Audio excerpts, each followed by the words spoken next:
just few slides, just so that you got the gist of what all the speakers spoke until now. So, if you start from the grain management side, what Nidhi was talking about mycotoxins. Of course, that's a very big topic, and probably we did not emphasize enough about one of the technologies which is commonly used is the use of mycotoxin binders. Purposefully, we didn't do it because we speak a lot in the industry. So we wanted to give a little bit of other overview, but let me also share with you that there are a lot of innovations in the mycotoxin binder applications. Some people call as mycotoxin binders. To be honest with you, I don't like that word because you cannot bind all toxins. So why do we call mycotoxin binders in the first place, right? So it's actually, we can call them as a mycotoxin mitigation technologies, right? So that we have different technologies. Some toxins you cannot bind, like DON, for example, is a very difficult toxin to bind due to the structure. So you need to have a different kind of technologies. And with the new emerging mycotoxins, with masked mycotoxins, we have no technology to bind them. So probably we need to make the birds or the animals more resilient. That's a big word now. It's more not about resistance, it's not about resilient. Make them more resilient to take care of any kind of challenges. So we have to strengthen the liver, we have to strengthen the kidney, we have to strengthen the immune system, gastrointestinal tract. So a lot of technologies are coming in this direction. So that is something, I know you had that question probably in your mind, why these guys are not talking. But let me tell you that there are a lot of developments are coming. I am sure many of the people have sat with you and discussed these one-to-one. So we didn't really wanted to focus too much on that.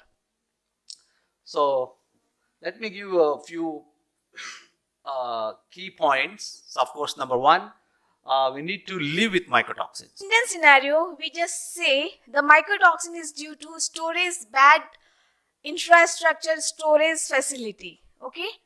But, or we can say at inadequate processing facility. But this is not the case. 85% mycotoxins are contaminated pre-harvesting, where we don't have any control in animal industry, okay? We can control post-harvesting things, which starts from storage, proper feed milling and the transportation. But 85% contamination happens during pre-harvesting. Like Dr. Sawmy has told, there is no crop rotation, no tillage in some of the countries. So it leads to more mycotoxin contamination.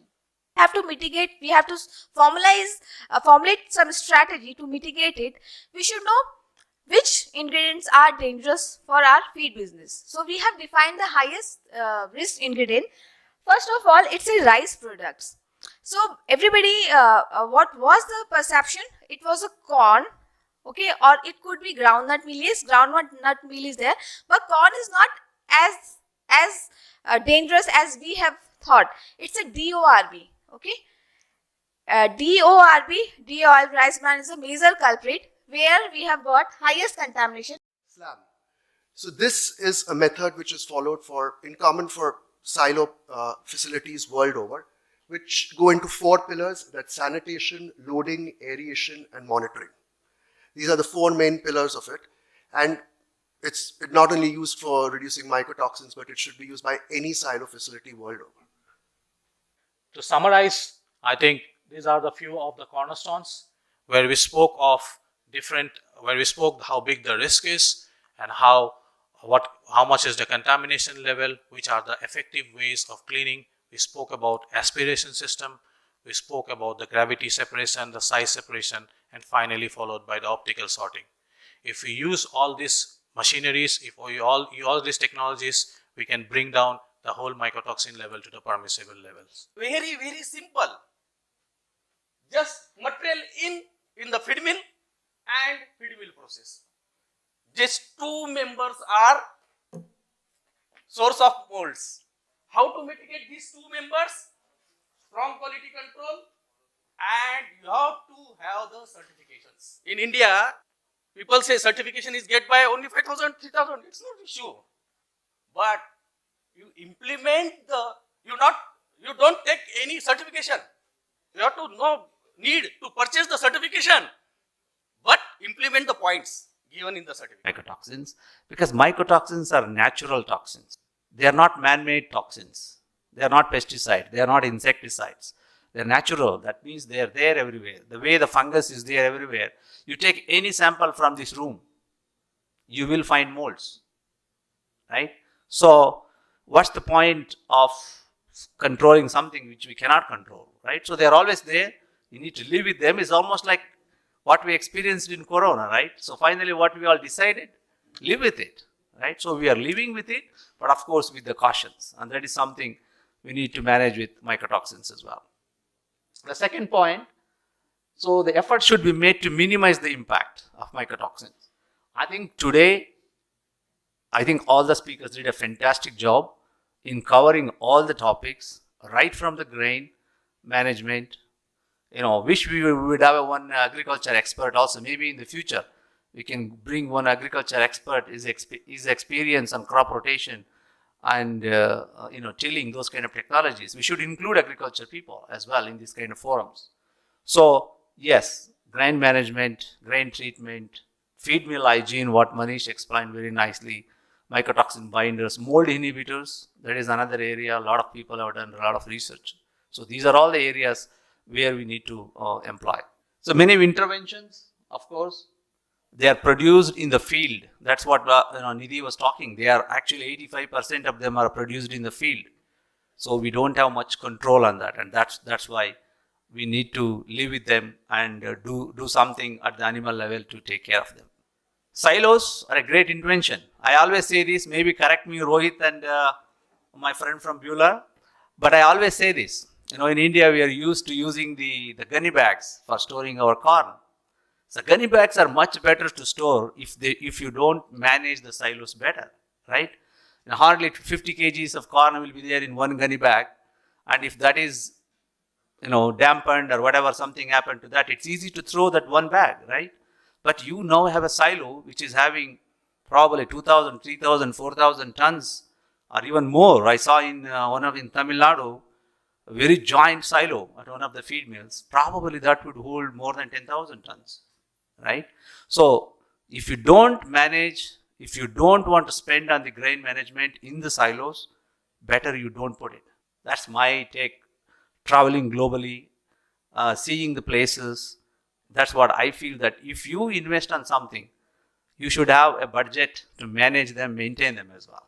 It's not just buying something and you keep them not active, then definitely you have more problems than the benefits. Sanitation, I call it a slam, very nice. I think what Rohit mentioned, a very nice system of looking at those sanitation, loading, and aeration technologies. Really need to give attention.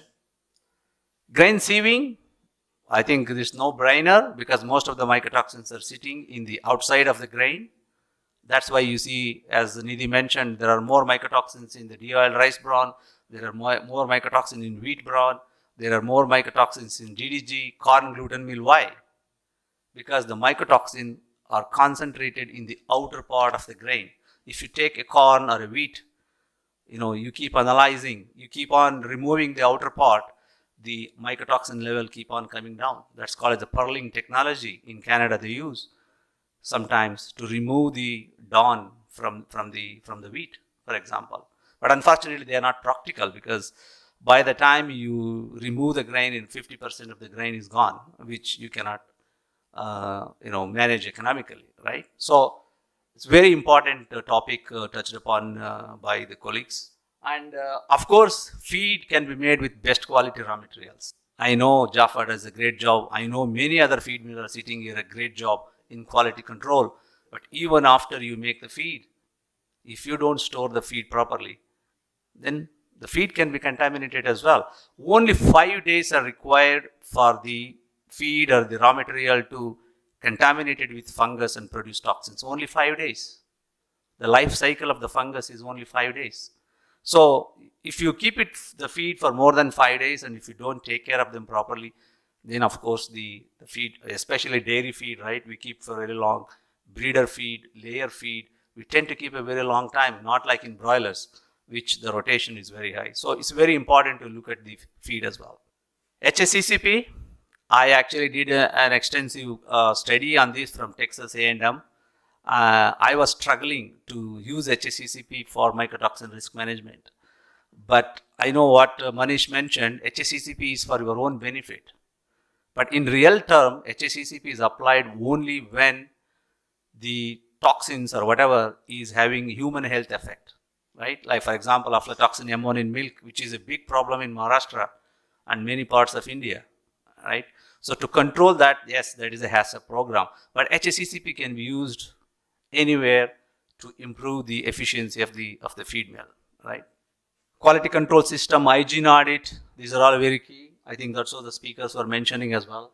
Mold inhibitors, that is something we didn't touch up, but very, very important. Mold inhibitors play a significant role, especially in a country like India, where we have high temperature, high humidity. If you are storing the grains for more than 1 month or so, definitely we would recommend use the liquid mold inhibitors to spray. Now great silos are there. You can put the instrument, whether it's a continuous dosing system or from the top or the bottom of the silo, you can put these liquid applicators. So we need to use the technologies in order to maintain the quality of raw materials. Of course, mycotoxin binders, I already explained, there are technologies like enzyme technologies, there are immune modulators, various technologies are available today, not just the binding approach. So you need to look at what is good, what is bad, what fits well to your system, what kind of toxins challenge you are having.